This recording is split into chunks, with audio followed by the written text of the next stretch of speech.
गरीब के पेड़ पर जादुई बैंगन। मचलापुर नामक एक गांव था जहां रोहित अपने परिवार के साथ बहुत खुशी से रह रहा था। उसके परिवार में उसकी मां प्रभा, बहन सौम्या और बड़ा भाई राकेश और भाभी नीता थी।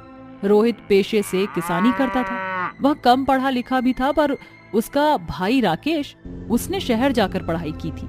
इसी बात का उसे घमंड था। वह घमंड उसकी पत्नी में भी था।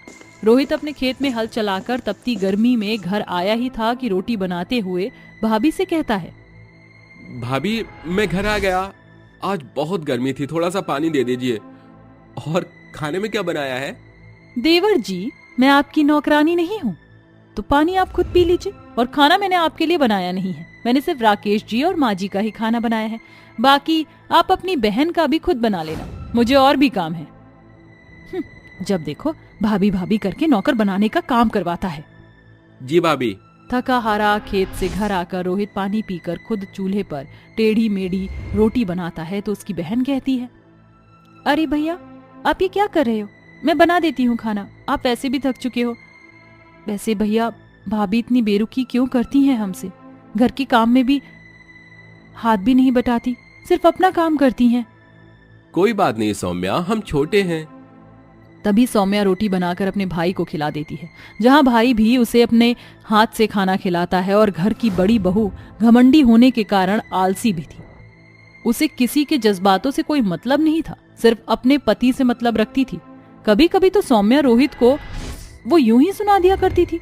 साथ ही घर में पैसों की बहुत कमी थी। जहां बड़ा बेटा अच्छा पैसा कमाता था और किसी को भी नहीं देता था, पर छोटा बेटा अपने खेत में जो भी उगाता उसे बेचकर अपनी माँ बहन का खर्चा चलाता था।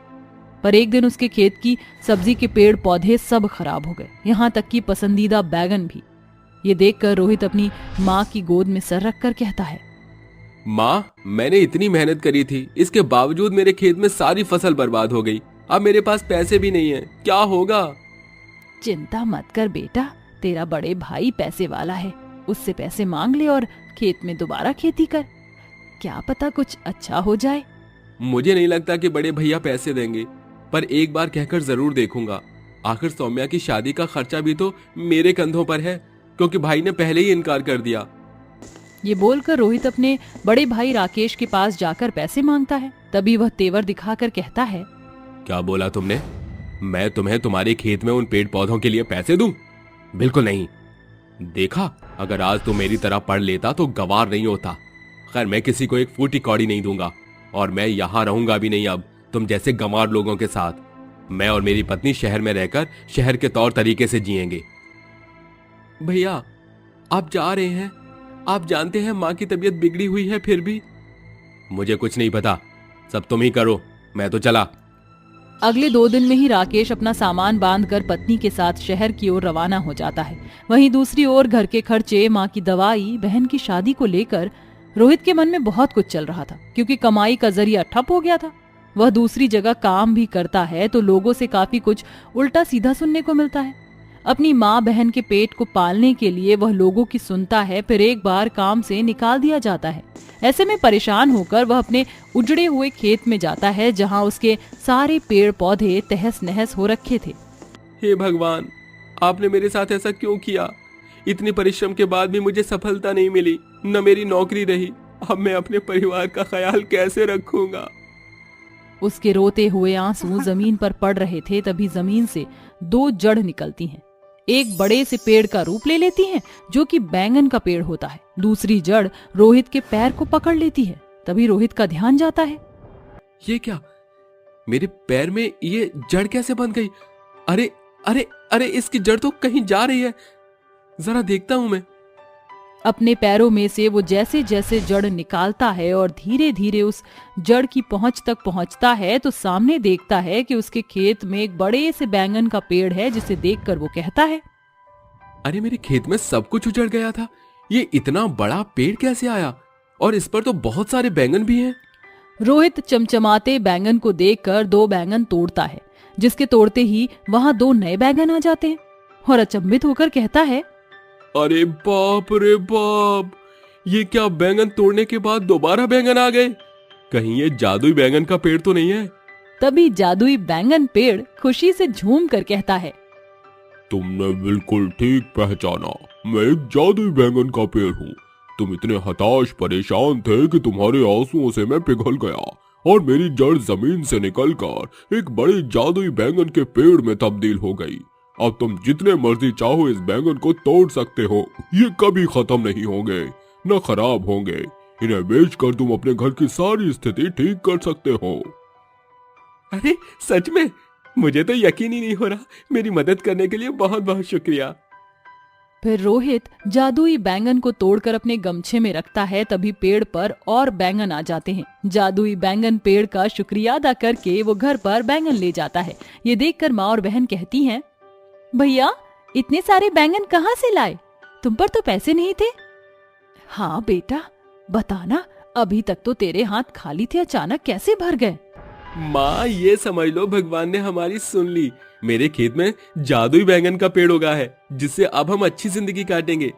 सौम्या, तुम बैंगन का भरता और बैंगन के पकौड़े चाय के साथ बना दो। उसके बाद मैं मंडी में बैंगन का इतना सस्ता दूंगा कि पूरे बाजार में कोई बेच नहीं रहा होगा। इससे सभी लोग मेरे बैंगन खरीदेंगे। अरे वाह बेटा, ये तो बहुत अच्छी तरकीब है। कुछ ही देर बाद तीनों मिलकर बैंगन के पकौड़े का नाश्ता करते हैं। उसके बाद रोहित मंडी में ढेर सारे बैंगन लेकर बेचने के लिए निकल जाता है। बैंगन ले लो, बैंगन 10 रुपए किलो, सस्ते ताजा ताजा बैंगन ले लो। बड़े बैंगन, छोटे बैंगन, बनाओ इसका भरता, पकौड़ा, सब्जी, अचार। बैंगन बैंगन। अरे आप तो बहुत सस्ते बैंगन दे रहे हो, जरा 1 किलो दे दीजिए। क्या इतने सस्ते बैंगन? मुझे तो 2 किलो दे दीजिए भाई साहब। ये लीजिए आपके बैंगन। कुछ ही देर में एक एक करके रोहित के सारे बैंगन खत्म हो जाते हैं। वह दोबारा से जादुई पेड़ से बैंगन तोड़कर लाता है और मंडी में बेचता है। सस्ते के कारण फिर से बैंगन खत्म करके वह अपने घर लौट आता है, जहां उसकी पहली कमाई बहुत ज्यादा होती है। इससे तीनों खुश हो जाते हैं। इसी तरह रोहित जादुई बैंगन पेड़ की मदद से रोज बैंगन बेचता है, जिससे उसे काफी मुनाफा होता है। 6 महीने बाद पैसे इकट्ठे करके वह अपनी बहन की शादी एक अच्छे घर में करा देता है। वहीं दूसरी ओर अपनी माँ का इलाज भी करवा देता है, जिसके बाद उसकी माँ स्वस्थ हो जाती है। तभी प्रभा कहती है, बेटा तूने अपने भाई के जितना पढ़ा लिखा ना होने के बाद भी इतनी परिश्रम और सफलता प्राप्त की है। मैं बहुत खुश हूँ और अपनी बहन की शादी भी कर दी। मैं भी ठीक हूँ। तू अपने ऊपर भी ध्यान दे, मैं भी अपनी बहू पर हुक्म चलाऊं। बड़ी बहू बेटों ने तो वो रूप दिखाया जो मैं कभी सोच भी नहीं सकती थी। क्या बोलूं माँ, आप ही कोई अच्छी सी लड़की देख लो जिससे मैं शादी कर सकूं। ठीक है बेटा। ये कहकर प्रभा रोहित के लिए लड़की ढूंढती है। वहीं दूसरी ओर रोहित जादुई बैंगन पेड़ से बैंगन को बेच देता है। उन पैसों से वह गरीब लोगों की मदद करता है और उन्हें भी खाने के तौर पर बैंगन बांट देता है। वह किसी को भी अपने घर से खाली हाथ नहीं भेजता था। शुभ मुहूर्त देखकर प्रभा अपने बेटे रोहित की शादी सुप्रिया नाम की सुशील लड़की से करा देती है, जिसके बाद सुप्रिया घर की सारी जिम्मेदारी संभालती है और रोहित एक अच्छा खासा व्यापारी बनकर खुशी खुशी रहता है। धामू बाजार में ठेले पर सब्जियां बेच रहा होता है। आलू ले लो, प्याज ले लो, टिंडे ले लो, हरी सब्जियां ले लो। आओ आओ भाई, आलू ले लो, प्याज ले लो, टिंडे ले लो। भाई साहब जरा आधी किलो आलू तो देना।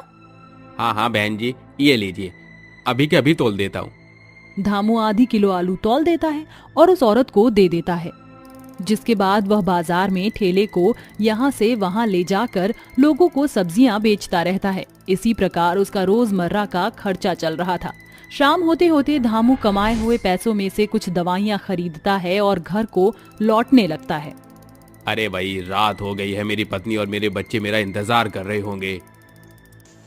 धामू जैसे ही घर पहुँचता है, उसकी तीनों काली बेटियां घर में साफ सफाई और खाना बना रही होती हैं। अरे मेरी बच्ची हो, तुम इतनी छोटी सी उम्र में घर के काम क्यों कर रही हो? पिताजी, माँ की तबीयत बिल्कुल भी ठीक नहीं है। सुबह से सिर्फ आपका ही नाम पुकार रही हैं। हाँ पिताजी, आज उन्हें दवाई लिए हुए पूरे 1 हफ्ता हो गया है। पिताजी, आप पहले माँ के पास चले जाइए। जैसे ही धामू निर्मला के पास जाता है, निर्मला दर्द से करहा रही होती है। देखिए जी, मेरा कुछ नहीं पता कि मैं कब इस दुनिया को छोड़कर चली जाऊं। हमारी 3 बेटियां हैं, अब आपको उनकी जिंदगी बनानी है। मुझसे वादा करो कि आप हमारी तीनों बेटियों की परवरिश अच्छे से करोगे। मैं तुमसे वादा करता हूँ निर्मला, मैं अपनी तीनों बेटियों की परवरिश अच्छे से करूंगा, लेकिन तुम ऐसा कुछ मत कहो, तुम्हें कुछ नहीं होगा। धामू इतना कह ही रहा होता है कि तभी अचानक से निर्मला की आंखें बंद हो जाती हैं, जिसके चलते धामू बहुत फूट फूट कर रोने लगता है।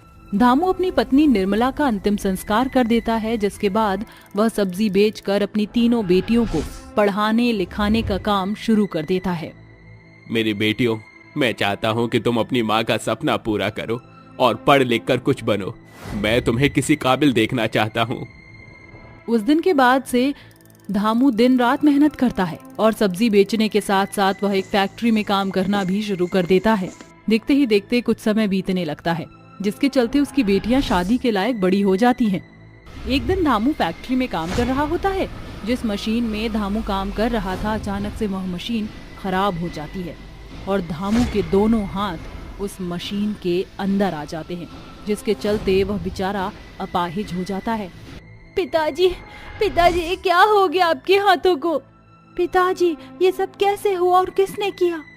बेटी, इसमें किसी की कोई गलती नहीं है। मेरी ही गलती की वजह से मेरे दोनों हाथ मशीन में चले गए और मैं अपाहिज हो गया। नहीं पिताजी, ऐसा मत कहिए। आपके दोनों हाथ अभी सही सलामत है। हम तीनों बेटियां आपके दायां और बायां हाथ हैं। बेटियों, मैं तुम्हें पढ़ा लिखा तो नहीं पाया, लेकिन तुम्हारी शादियों के लिए मैंने कुछ पैसा जोड़ा है। तुम शादी करके अपना घर बसा लो। आपको इस हालत में कैसे छोड़ सकते हैं पिताजी?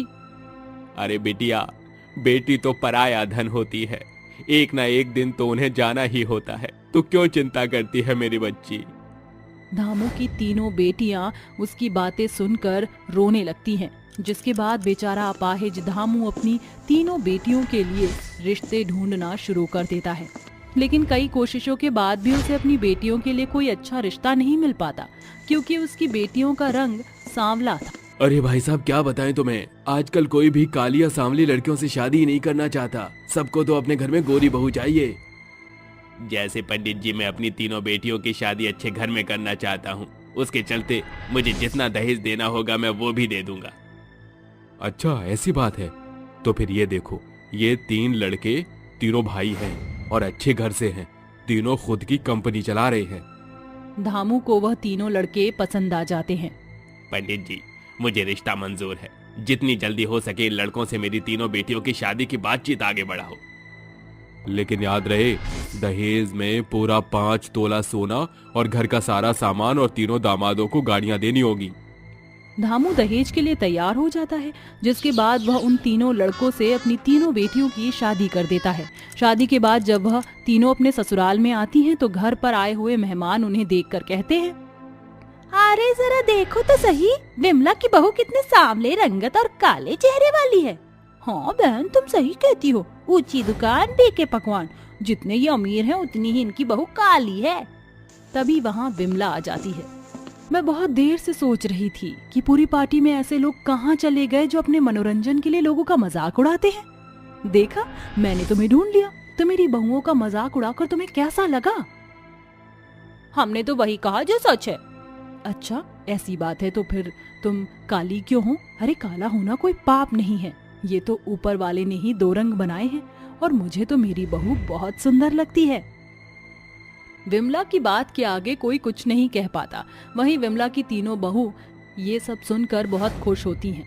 लेकिन शादी के बाद सभी फंक्शन के बाद विमला अपनी बहुओं से कहती है, देखो, इस घर के कुछ कायदे और कानून हैं। हमारे घर की बहू बाहर नहीं जाती। जो चाहिए उसे इस घर में ही मिल जाएगा। बाकी के नियम धीरे धीरे सीख जाओगी।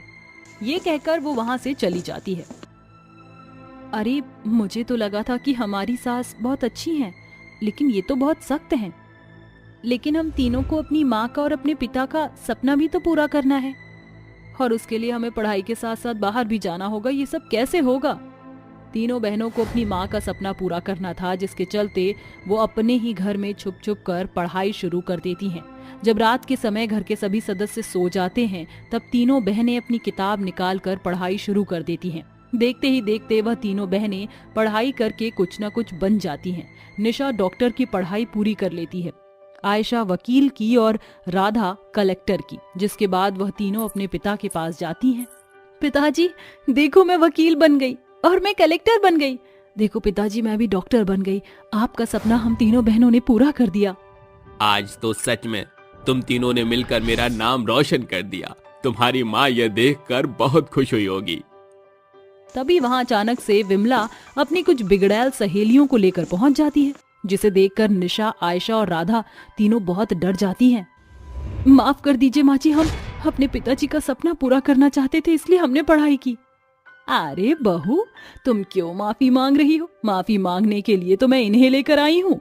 ये वही औरतें हैं जिन्होंने ये कहा था कि मेरी सावली बहू किसी लायक और किसी काबिल नहीं। तो देख लिया तुम सबने कि रंग और रूप कुछ मायने नहीं रखता। असल जिंदगी में इंसान की समझदारी और उसकी अच्छाई ही मायने रखती है।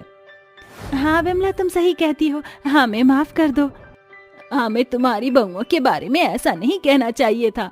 विमला अपनी तीनों बहुओं को गले से लगा लेती है और उन्हें फक्र से अपने घर वापस लेकर जाती है, जिसके बाद वह सभी एक साथ खुशी खुशी रहने लगते हैं।